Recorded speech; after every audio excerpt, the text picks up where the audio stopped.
चलिए आज बात करते हैं एक ऐसे घोष नेटवर्क की जो पर्दे के पीछे से काम कर रहा था। एक ऐसा नेटवर्क जो दुनिया भर में अवैध हथियार सप्लाई कर रहा था और जिसे एक देश की सरकार का पूरा सपोर्ट हासिल था। ये कहानी है शमीम माफी की। सोचिए, वीकेंड की एक रात अमेरिका का एक बड़ा एयरपोर्ट और वहां एक ऐसी नाटकीय गिरफ्तारी होती है जो दुनिया भर की खुफिया एजेंसियों में हलचल मचा देती है। इस एक गिरफ्तारी ने एक बहुत बड़े अंतर्राष्ट्रीय षड्यंत्र का पर्दाफाश कर दिया।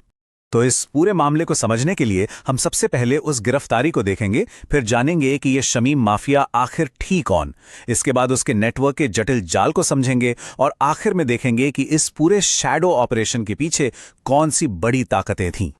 तो चलिए सबसे पहले बात करते हैं इस लेडी डॉन की गिरफ्तारी की। लॉस एंजलिस इंटरनेशनल एयरपोर्ट पर हुई यही वो एक गिरफ्तारी थी जिसने सालों से चल रहे एक ग्लोबल ऑपरेशन की पोल खोल दी। तो हुआ ये कि शमीम माफी, जो एक अमेरिकी परमानेंट रेजिडेंट थी, उसे एयरपोर्ट पर तब पकड़ा गया जब वो इस्तांबुल जाने वाली फ्लाइट पकड़ने की कोशिश कर रही थी। और ये टाइमिंग बहुत ज़रूरी थी क्योंकि इस्तांबुल उसके इस अवैध नेटवर्क का एक बहुत अहम ट्रांजिट हब था। अब इंटरेस्टिंग बात यह है कि उस पर आरोप क्या लगे। ये सिर्फ कोई आम स्मगलिंग का केस नहीं था। उस पर IEPA के उल्लंघन का आरोप लगा। सीधे शब्दों में कहें तो ये वो अमेरिकी कानून है जो देश को बाहरी खतरों से बचाता है, और इसका उल्लंघन करना मतलब सीधे सीधे राष्ट्रीय सुरक्षा को चुनौती देना। तो सवाल उठता है, आखिर ये शमीम माफी है कौन? एक ग्लैमरस बिजनेसमैन या एक खतरनाक आर्म्स ब्रोकर? असल में वो दोनों थे। देखिए, उसकी दो जिंदगियां थीं। एक तरफ पब्लिक में वो अमेरिका से आई एक स्पेशल गेस्ट थी, तुर्की के बड़े बड़े बिजनेस लीडर्स से मिलती थी, सोशल मीडिया पर एक लग्जरी लाइफस्टाइल दिखाती थी। लेकिन पर्दे के पीछे की हकीकत कुछ और ही थी। वो तेहरान की इंटेलिजेंस के सीधे संपर्क में थी, ड्रोन और बम के सौदे कर रही थी और ये सब हथियार एक वॉर जोन में भेज रही थी।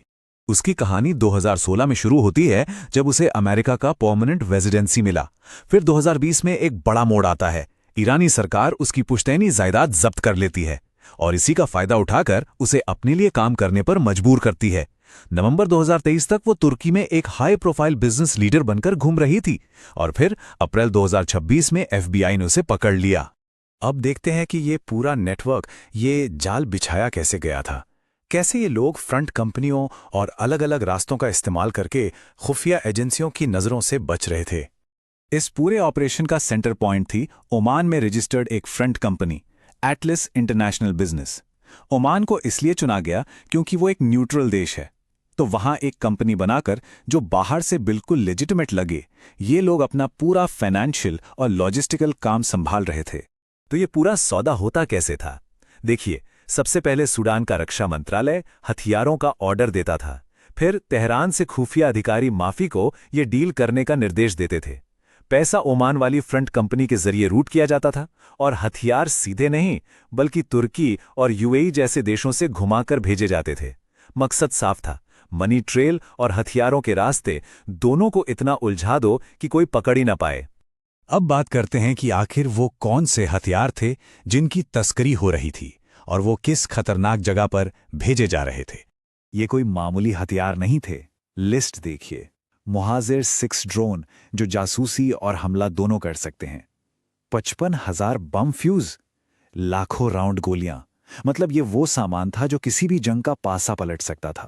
और इन सब का डेस्टिनेशन सूडान, एक ऐसा देश जो पहले से ही एक भयानक सिविल वॉर से जूझ रहा है। तो ये सिर्फ सैंक्शंस तोड़ने का मामला नहीं था, ये एक जलते हुए युद्ध में सीधे सीधे पेट्रोल डालने जैसा था। और इस ऑपरेशन का स्केल देखिए। सिर्फ 2025 के साल में माफी की फ्रंट कंपनी को $7 मिलियन से ज्यादा का पेमेंट किया गया। इससे पता चलता है कि यह ऑपरेशन कितना बड़ा था और कितनी तेजी से चल रहा था। चलिए अब इस कहानी के सबसे अहम हिस्से पर आते हैं। ईरान का ये शैडो ऑपरेशन, इसके पीछे मकसद क्या था और अब इसके नतीजे क्या होंगे? माफी ने खुद दावा किया कि वो अमेरिका के अंदर से काम करके ईरान के लिए ज्यादा फायदेमंद थी और फोन रिकॉर्ड्स ने इस बात की पुष्टि भी कर दी। वो तेहरान में बैठे इंटेलिजेंस अधिकारियों के साथ लगातार सीधे संपर्क में थी। मतलब वो कोई इंडिपेंडेंट ब्रोकर नहीं थी, वो ईरानी सरकार का एक डायरेक्ट एसेट थी जो उनकी फॉरेन पॉलिसी को जमीन पर उतार रही थी।